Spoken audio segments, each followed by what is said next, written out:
He was a king in the boardroom, a titan of industry who saw people as assets and life as a series of transactions. On the day he was set to finalize the transaction of his marriage, Damian Sterling believed he was closing a chapter of inconvenient emotion to focus on his billion-dollar empire. He was calm, he was certain he was in control, but control is an illusion, and his was about to be shattered not by a market crash, but by the sight of the woman he was discarding and the 3 tiny heartbeats in a stroller she pushed before her. This isn't just a story of divorce. It's a story of ruin, rebirth, and a revelation that would bring a millionaire to his knees. The air in the hallway of the Maricopa County Superior Courthouse was stale thick with the scent of old paper and quiet desperation. For Damian Sterling, it was just another Tuesday, an inconvenient, time-consuming Tuesday that stood between him and a $700 million merger with a Japanese tech firm. He checked his Patek Philippe watch. 9:15 a.m. His lawyer, a portly man named Robert Davies, was droning on about final stipulations. She gets the house in Scottsdale, the G-Wagon, and the agreed-upon alimony for 5 years. In return, she signs the NDA and relinquishes any and all future claims to Sterling Innovations or any subsidiary assets. It's clean, Damian. A clean break. Damian nodded, his gaze fixed on the double doors at the end of the hall. His jaw was a hard line of granite.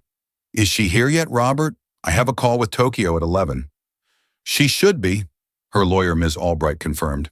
Damian adjusted the knot on his Tom Ford tie. He felt nothing, or rather, he had convinced himself he felt nothing. Lara Vance, soon to be Lara Vance again, not Sterling, was a chapter he was closing. She was beautiful, kind, and intelligent, the perfect wife for a man of his stature. But she was soft. She talked about feelings, about us time, about wanting a family. Distractions. His legacy wasn't going to be children. It was going to be Sterling Innovations, a titan of next-gen biotech and AI logistics that would reshape the world. He had told her as much during their last explosive argument 6 months ago. She had come to him, her eyes wide, with something he couldn't decipher, her hands trembling. Damian, we need to talk. There's something important. He had waved her off, his phone pressed to his ear. Not now, Lara. I'm closing the Biogen deal. But this can't wait. It's about us. Our future. Our future, he'd said, finally looking at her with cold irritation, is this company. Everything else is secondary. We'll talk when I have time. He never made time. A week later, he came home to a silent, empty penthouse. Half her clothes were gone. On his pillow, a simple handwritten note. You were right. The company is your future. I need to go find mine. Below it, her wedding ring. He had been angry at first. The audacity. But anger quickly gave way to a cold, calculated relief. It was for the best. No more emotional clutter. He filed for divorce the next day. The double doors at the end of the hall swung open. A woman from her lawyer's office walked through, then held the door. And then Damian's world, the carefully constructed, sterile, and predictable world he had built, tilted on its axis. It was Lara. But it wasn't the Lara he remembered. The defeated, heartbroken woman from their last fight was gone. This Lara stood taller despite the visible exhaustion under her eyes. There was a fierce, protective strength in her posture he'd never seen before. Her simple floral dress couldn't hide the changes in her body, the subtle fullness that remained. But that wasn't what stole the air from Damian's lungs. It was what she was pushing, a stroller. Not a single, but a wide, state-of-the-art triple stroller. In it, nestled in soft blankets, were 3 tiny sleeping infants. Damian's brain short-circuited. He literally took a step back, bumping into the wall. The sound of his own blood rushed in his ears, drowning out Robert's voice. Triplets. It wasn't possible. He stared, his mind racing, trying to compute the data. The timing. 6 months since she left. A full-term pregnancy. He felt a cold dread, a terrifying primal panic that no fluctuating stock price had ever induced. He strode forward, his long legs eating up the distance in the hallway until he was standing in front of her, a monolith of shock and disbelief. Lara. His voice was a harsh whisper. What is this? Lara looked up at him, her hazel eyes not with the love he once knew, nor the pain he had last seen, but with a cool, impenetrable calm. It was the look one gives a stranger. This, she said, her voice even and clear, gesturing to the stroller, is my future, the one I went to find. Damien's gaze dropped back to the babies. One was stirring a tiny fist, batting at the air. They had his dark hair, all three of them. He could see it even in the dim courthouse light. A boy, another boy, and a girl. He felt a dizzying vertigo. Are they? He couldn't finish the sentence. The question was a bomb he was terrified to detonate. Are they yours, Damien? Alara finished for him, her voice laced with a bitter irony. You're a man who prides himself on data. Do the math. I left 6 months ago. These are my children. The unspoken words hung between them. They are your children too. The memory of that final conversation slammed into him. There's something important. This was it. This was what she had tried to tell him. He had been on the verge of becoming a father to 3 children, and he had dismissed it for a conference call. Panic, raw and unadulterated, seized him. His empire, his merger, his carefully planned life, it all evaporated. In its place was the terrifying, life-altering reality of 3 infants he never knew existed. Why didn't you tell me? He demanded, his voice rising. You hid this from me. You hid my children from me. Alara's calm finally cracked, a flash of fire in her eyes. Hid them. I tried to tell you, Damien. I stood in front of you begging for 5 minutes of your time, and you waved me away like I was an inconvenience. You told me the company was the only future that mattered, so I left to protect the only future that mattered to me. His lawyer, Robert, was now beside him, his face a mask of professional shock. Ms. Vance, this is a significant development. We need to postpone. We need to establish paternity. Do what you must, Alara said, her attention already back on the stirring baby. She gently placed a pacifier in its mouth, her movements practiced and sure. Damien felt a surge of possessive rage. They are Sterlings. They will have the Sterling name. They will have everything. Alara looked at him, and for the first time he saw not anger, but pity. They don't need the Sterling name, Damien. They need a father. And you've made it abundantly clear you have no time for that role. He was about to retort, to use his power, his money, to threaten and command his way back into control, when the courthouse doors opened again. A man walked in. He was tall, with kind eyes and a warm, easy smile. He wore a simple blazer and jeans, but he carried an air of quiet confidence. Damien knew him instantly. Julian Croft, his old rival from business school, now the CEO of a successful, sustainable tech company, Croft Innovations. The man whose ethics and people-first approach Damien had always mocked as weak. Julian didn't even glance at Damien. His eyes went straight to Alara, and his smile softened. Lara, sorry I'm late, Julian said, his voice a gentle murmur. The traffic was a mess. How are the little warriors? He leaned over the stroller, his familiarity with the babies a physical blow to Damien. He adjusted a blanket on one, his fingers brushing the baby's cheek with an intimacy that made Damien's blood run cold. Liam's getting fussy, Alara said, a hint of a smile touching her lips for the first time. It was a smile Damien hadn't seen in years, and it wasn't for him. He needs his bottle. Noah and Chloe are still out for the count. Julian chuckled. Of course Liam's the demanding one, just like his. He stopped catching himself and finally looked at Damien. There was no animosity in his eyes, just a cool level assessment. Sterling. Damien stood frozen, the world's most powerful CEO rendered utterly impotent.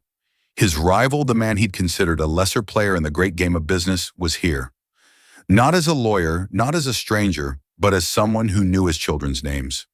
Someone who knew which one was fussy. Someone who Alara looked at with warmth and trust.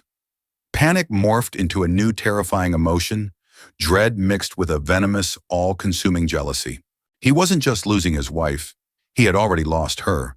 He was watching another man step into the life that should have been his. A life he hadn't even known existed until 10 minutes ago. The divorce was no longer a clean transaction. It was the beginning of his utter ruin. The ride back to his penthouse atop the Sterling Tower was a blur of muted city sounds and the frantic cacophony inside his own head. Damien sat in the back of his chauffeured Maybach, the supple leather feeling like sandpaper against his skin. He had stormed out of the courthouse, leaving Robert Davies to stammer through a postponement request. He couldn't breathe in that hallway, couldn't stand to see Julian Croft place a comforting hand on Alara's arm as he helped her navigate the stroller towards the elevators. He was a man who solved problems. He acquired companies, crushed competitors, bent markets to his will. This, this was a problem of a different magnitude. The elevator opened directly into his home. The penthouse was a monument to his success, 40-foot floor-to-ceiling windows, offering a godlike view of the city, minimalist Italian furniture, a curated collection of modern art. It was cold, silent, and for the first time, crushingly empty. He walked past the 10-person dining table where he'd hosted dignitaries and investors, a place Elara had once tried to fill with flowers. He told her they were impractical. He strode into the master bedroom, a vast expanse of gray and chrome. He stood before the floor-to-ceiling mirror and saw not the titan of industry, but a hollowed-out man whose world had been upended. Liam, Noah, Chloe. The names echoed in the cavernous silence. His children. He had sons, a daughter. The thought was so alien, so overwhelming, it was physically painful. He had built an empire of steel and silicon, but he had no idea how to be a father. His CEO instincts kicked in a desperate attempt to regain control. He pulled out his phone, his fingers flying across the screen. First, he called Robert Davies. "I want a paternity test. Expedited. The best lab in the country. Money is no object," he commanded, his voice tight. "And I want you to start drawing up custody papers. Full custody. I have the resources. She's living, God knows where with him. Damien, we need to be careful." Robert warned. "A judge will see this as reactionary. She's their mother. She's been their sole caregiver. We can't just make it happen." Robert Damien snarled, hanging up. He was already dialing his head of security. "I want a full background check on Julian Croft. Everything. Business, personal, financial, where he lives, who he sees. I want to know what he had for breakfast.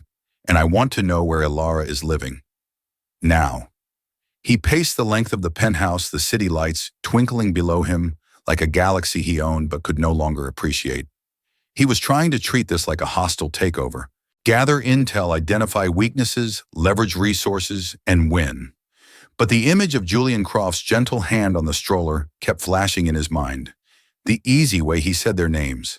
The shared look with Elara. That wasn't a business transaction.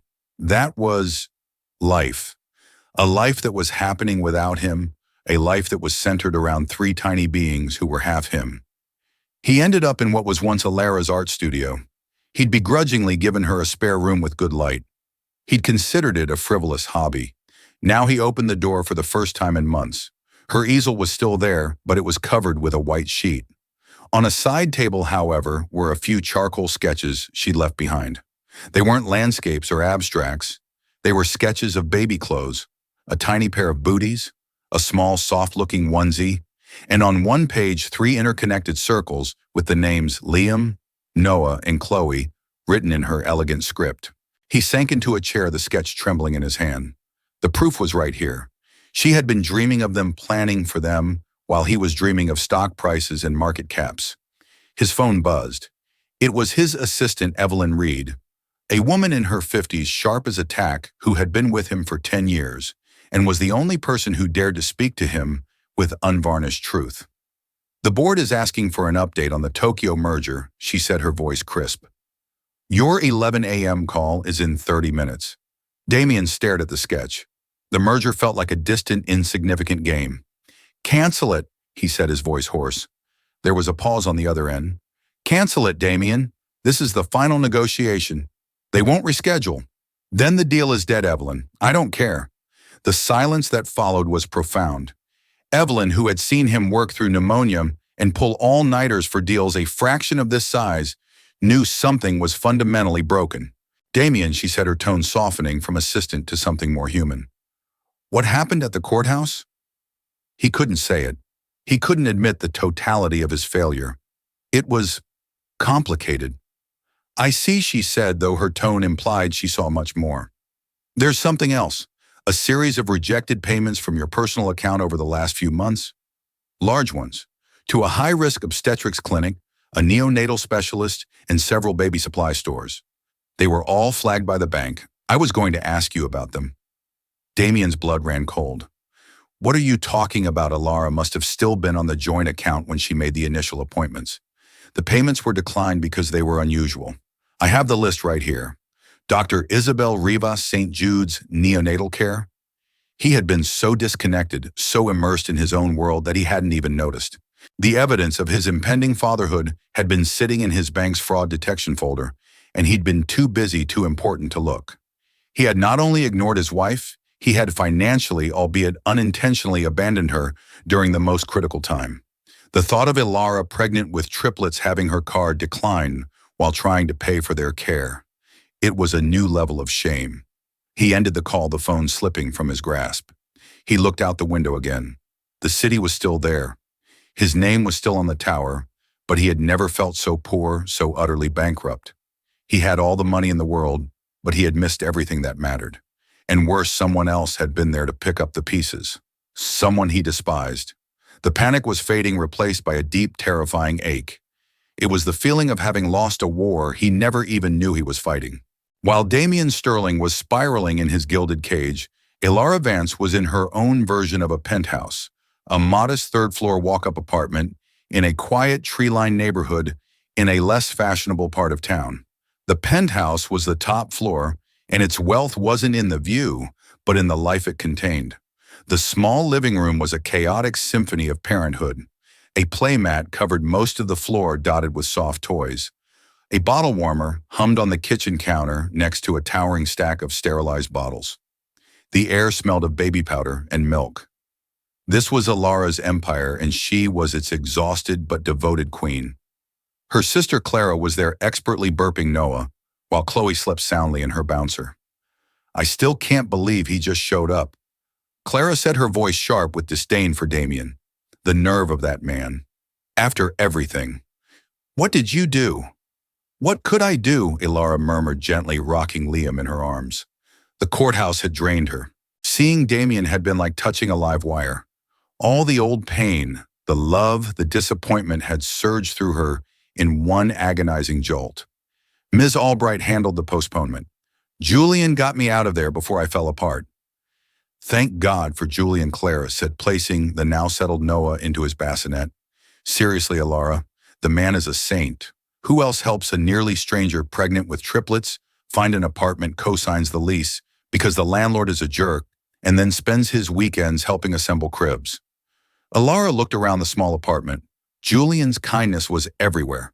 The sturdy cribs, the high-end baby monitor he'd insisted on buying, the freezer full of portioned meals his own personal chef had prepared for her for the first month after the babies were born.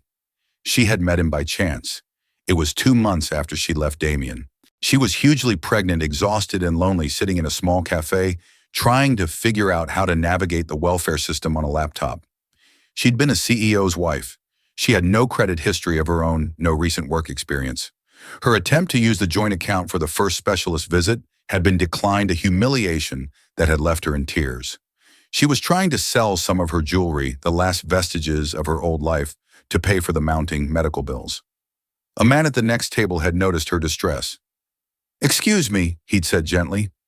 "You look like you have the weight of the world on your shoulders." "I don't mean to pry, but is there anything I can do to help?" It was Julian Croft. She recognized him from a business magazine profile she'd once seen. Damian's rival. Her first instinct was to refuse a knee-jerk loyalty to the man who had shattered her heart. But his eyes held only genuine concern, not pity or avarice, and she was desperate. Hesitantly, she told him a sanitized version of her story, a marriage that had ended, a surprise high-risk pregnancy, and the struggle to get back on her feet. She never mentioned Damian by name. Julian listened. He didn't offer platitudes. He offered practical solutions. He knew a pro bono financial advisor who specialized in cases like hers. He knew a landlord in a building his company owned a small stake in. He gave her his personal number and told her to call if she needed anything at all. And she did. She needed help carrying groceries up the stairs. She needed a ride to a late-night hospital checkup when a scare sent her into a panic. He was there for the birth, waiting in the hospital lobby for hours because Clara was stuck in traffic and Ilara was terrified of being alone. He was the first person after the doctors to see the triplets.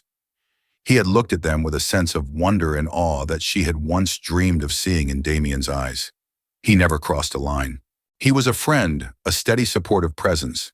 He never spoke ill of her estranged husband, only focusing on her and the baby's well-being. But in his quiet, consistent support, he highlighted everything Damien was not. "Is he in love with you?" Clara asked, her voice softer now. Ilara sighed, her gaze distant. "I don't know. Maybe.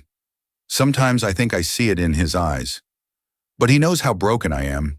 He knows all I have room for in my heart right now is them." She looked down at the three perfect faces. "We're a package deal. A very loud, very demanding package. A beautiful package," Julian's voice said from the doorway.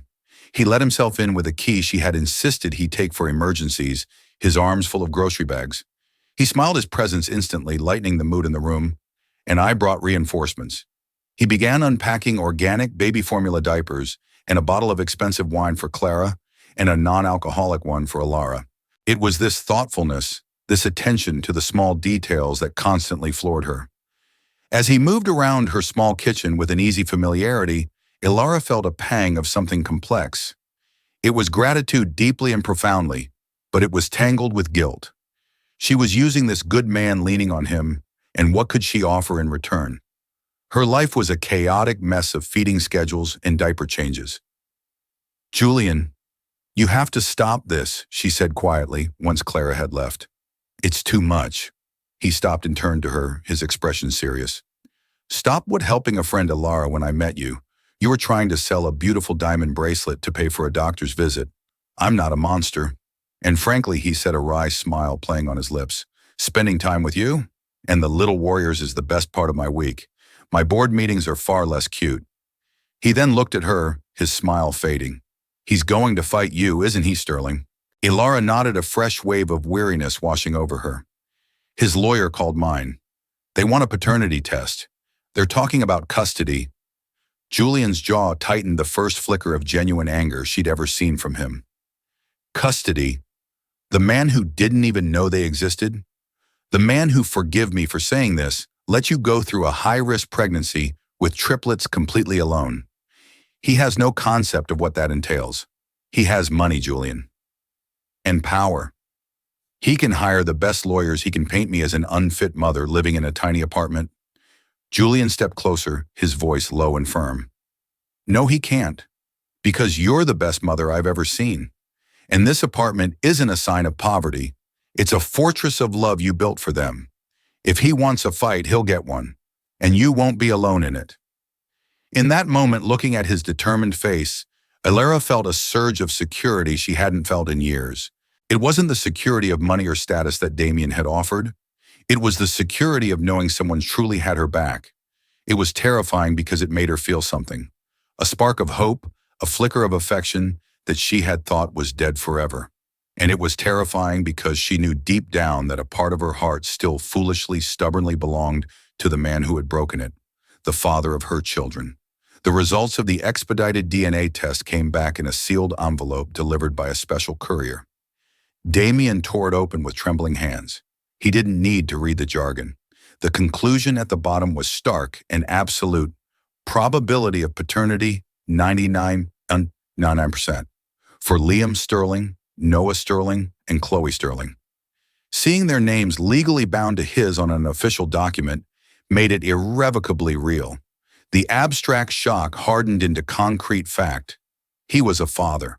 His first instinct, the one honed in boardrooms and hostile negotiations, was to deploy his greatest weapon, wealth. He would overwhelm Ilara with generosity, demonstrating that only he could provide the life his children deserved. He had his real estate agent purchase the magnificent 6-bedroom estate next door to his own, the one with sprawling lawns and a state-of-the-art security system. He had a team of designers work around the clock to create 3 of the most opulent custom-designed nurseries imaginable. He ordered trust funds to be set up, each with a 7-figure seat amount. He sent a fleet of black cars to her apartment building, laden with gifts designer baby clothes from Paris, the most expensive German-engineered stroller on the market, a mountain of toys that would fill a preschool. The response came not as a phone call, but as a single devastatingly simple act. The next day, every single item was returned to the lobby of the Sterling Tower. The designer clothes, the toys, the stroller, all of it. Attached to one of the boxes was a simple white envelope. Inside, a note in Ilara's handwriting. "Damien, My children need a father, not a financier. They have everything they need right now. Warmth, food, and my undivided attention. These things you've sent are for you, not for them. They are monuments to your guilt. Do not send anything else. The public rejection was a humiliating blow. His staff in the lobby witnessed the return, their whispered conversations ceasing whenever he walked past. The note burned in his hand. Monuments to your guilt. She saw right through him. He wasn't trying to be a father. He was trying to acquire his children to win them like a trophy. That same afternoon, the report on Julian Croft landed on his desk. It was thorough. Julian was clean. No scandals, no dead excellent business reputation. The report detailed his frequent visits to Alara's apartment, his car parked outside overnight on several occasions, which the private investigator noted was likely due to late-night baby emergencies, as he always left at dawn, and his purchases of diapers and formula. The final page was a grainy photo of Julian in a park laughing as he pushed the triple stroller, with Alara walking beside him, a genuine smile on her face. Damien slammed the report down on his desk, the photo staring up at him like an accusation. This was his rival's strategy, not overwhelming force, but quiet consistency. Presence. Support. Things Damien couldn't buy. His world was unraveling. The Tokyo merger had officially collapsed, the news of which sent a tremor through Sterling Innovation's stock price. He was distracted, volatile, and his executive team was walking on eggshells around him. He snapped at Evelyn during a meeting, a rare loss of composure that shocked the entire room into silence. Later, she came into his office and closed the door. She placed a cup of tea on his desk. "This isn't working, Damien," she said, her voice devoid of judgment, only fact. "What isn't working?" He bit back, staring at the stock ticker on his screen. "This. Trying to wage a war for your family like you're taking over a competitor. You're going to lose." "I don't lose," he said through gritted teeth. "You already have," Evelyn said quietly. The truth of her words hit him like a physical blow.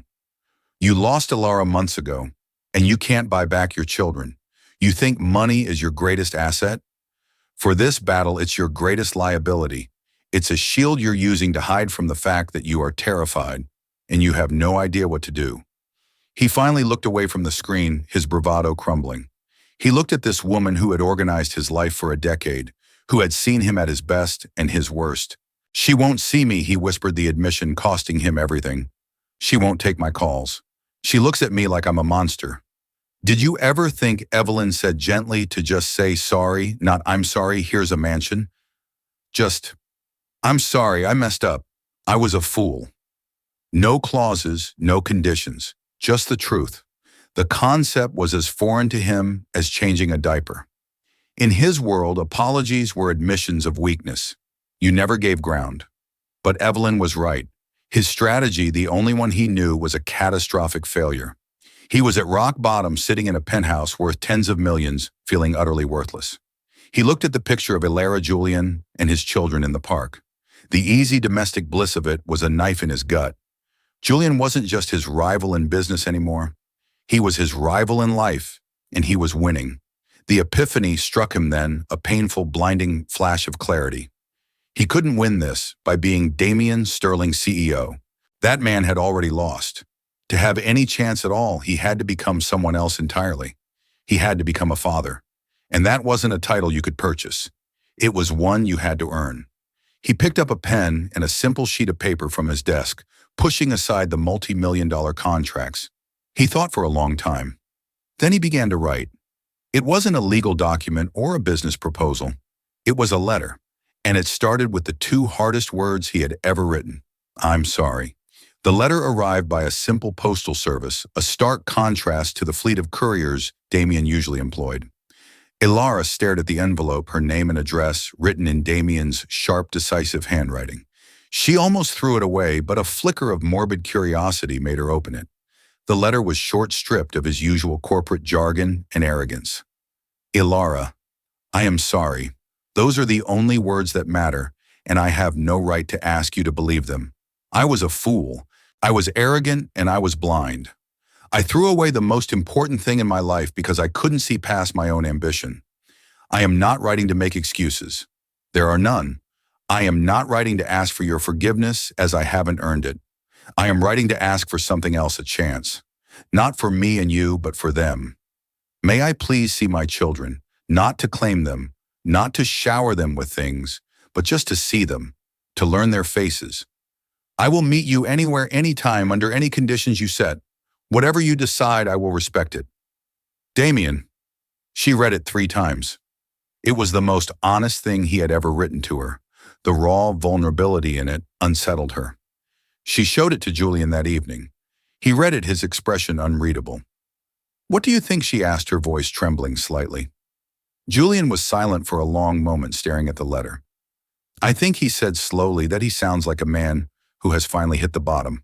And I think that Liam, Noah, and Chloe deserve the chance to know their father, provided he is a safe and positive influence in their lives. The decision is yours, Ilara. But if you say yes, you won't be alone. His support, his lack of jealousy, was both a comfort and a pang of guilt. He was actively encouraging her to reconnect with the man who was his rival in every sense of the word, all for the sake of the children. And so a week later, Damien Sterling found himself standing awkwardly in the middle of a public park, feeling more nervous than he had before the initial public offering of his company. He had worn a simple polo shirt and trousers, an outfit Evelyn had to help him pick out, warning him against showing up in a suit. He held a small, simple bag with 3 soft plush teddy bears. No stock certificates, no trust fund documents, just bears. He saw her then walking towards him. She was pushing the stroller, and Julian was walking beside her. A knot of jealousy tightened in Damien's stomach, but he forced it down. This was his new reality. He had to accept it. Damien. Ilara said, her tone neutral. She stopped a few feet away from him, a protective barrier. Julian gave him a curt nod and then took a few steps back, giving them space but remaining a watchful presence. Ilara. Thank you for coming, Damien said, his voice rough. His eyes immediately went to the stroller. They were awake. 3 pairs of wide, curious eyes staring up at the sky. His children. They were impossibly small, impossibly perfect. You wanted to see them, she said. He knelt, his expensive trousers creasing in the grass. He was now at their level. His heart hammered against his ribs. He didn't know what to do. He reached into his bag and pulled out one of the bears, holding it out tentatively. Hi, he whispered, feeling like an idiot.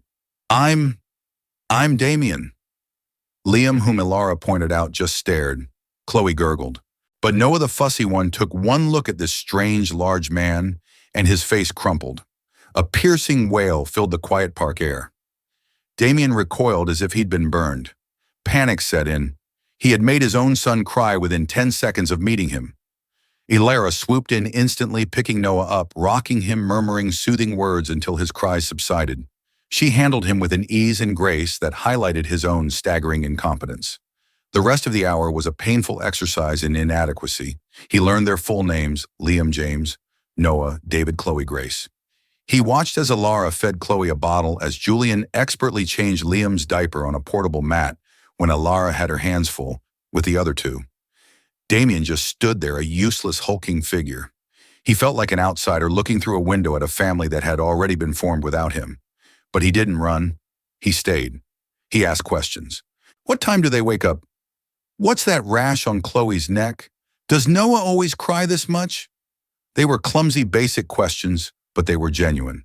Ilara answered them tersely at first, but gradually, seeing his sincere effort, her tone softened almost imperceptibly. This became the new routine. Twice a week in the park.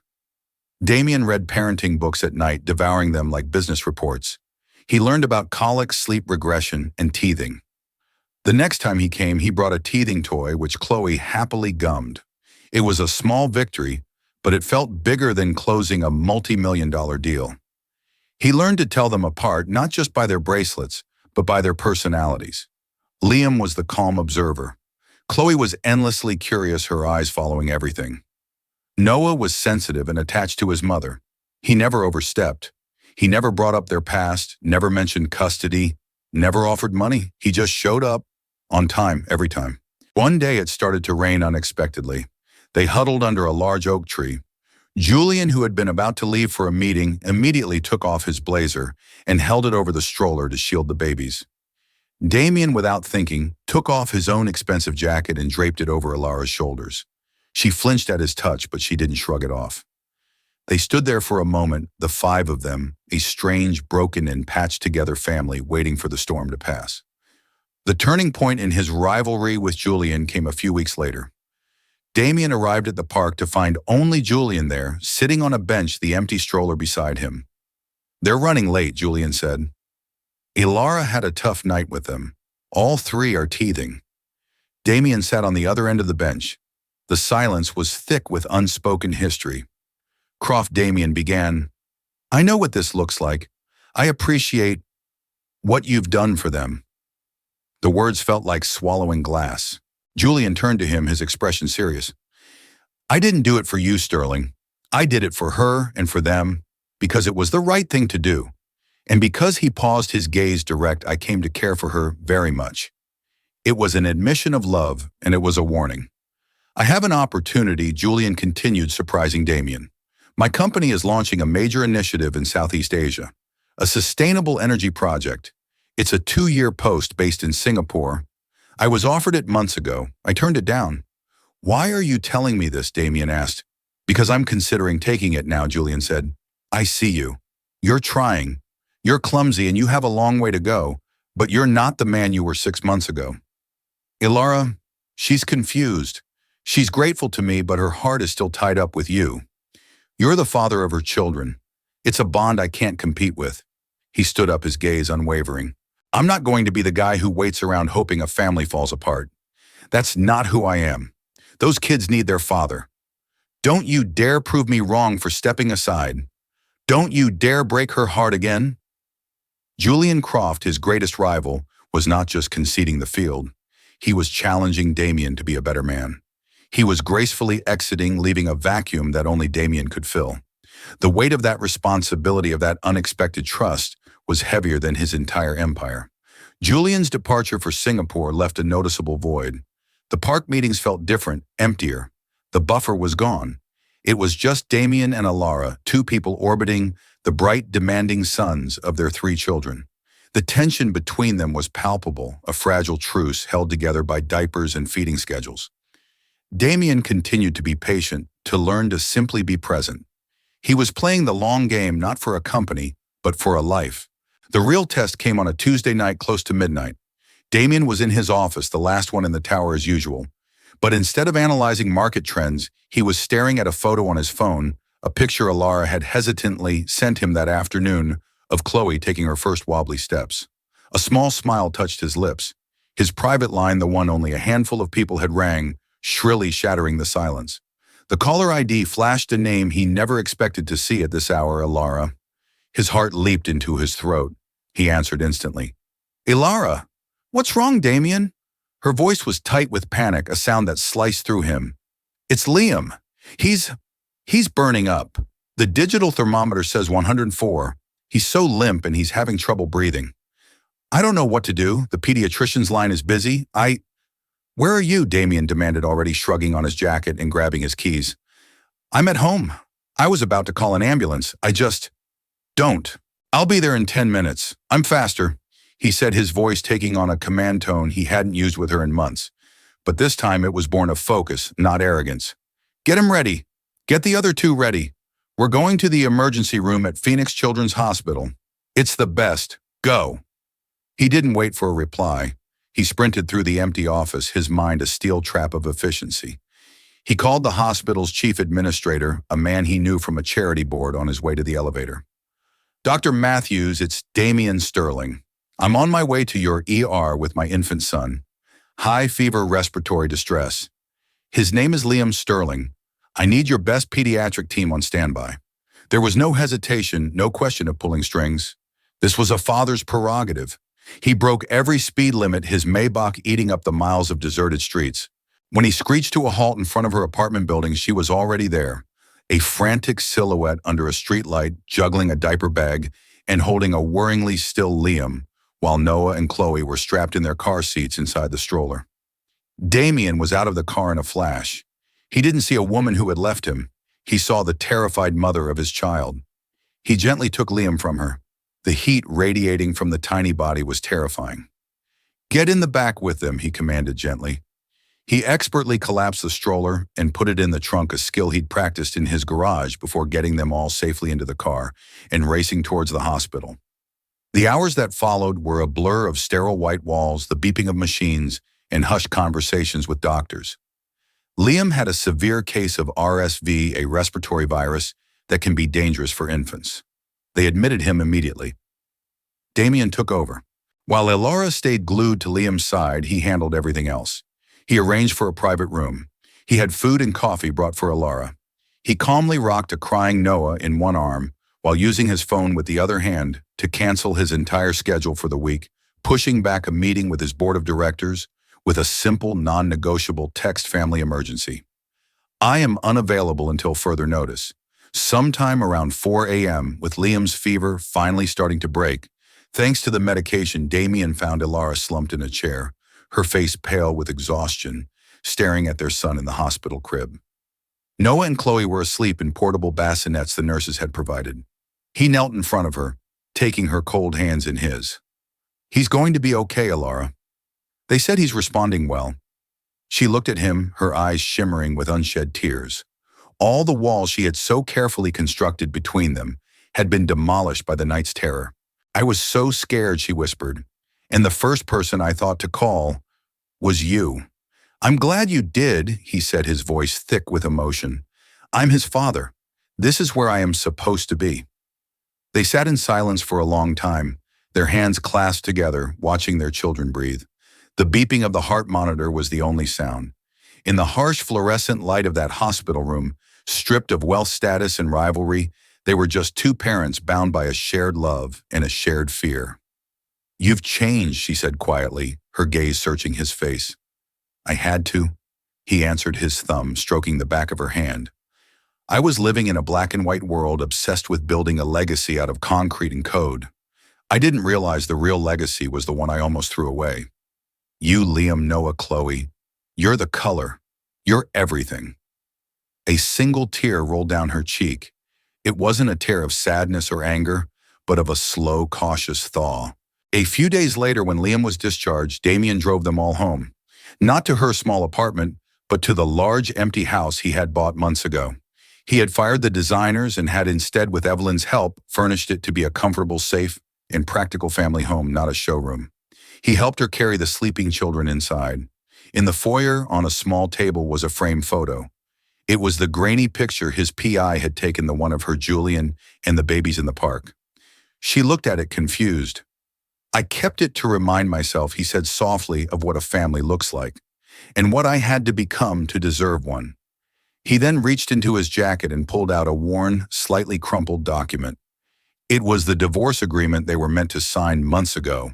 He held it out to her. She took it, her heart pounding. This was it, the final transaction. But instead of a pen, he held out a lighter.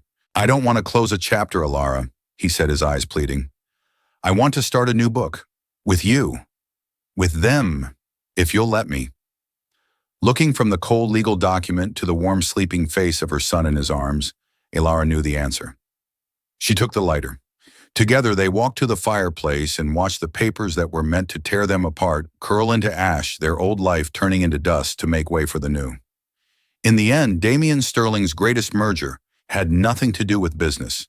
It was the fusion of his broken past with a future he never knew he wanted. He learned that true wealth isn't counted in stock prices or assets, but in sleepy midnight feedings, clumsy first steps, and the unconditional love of a family.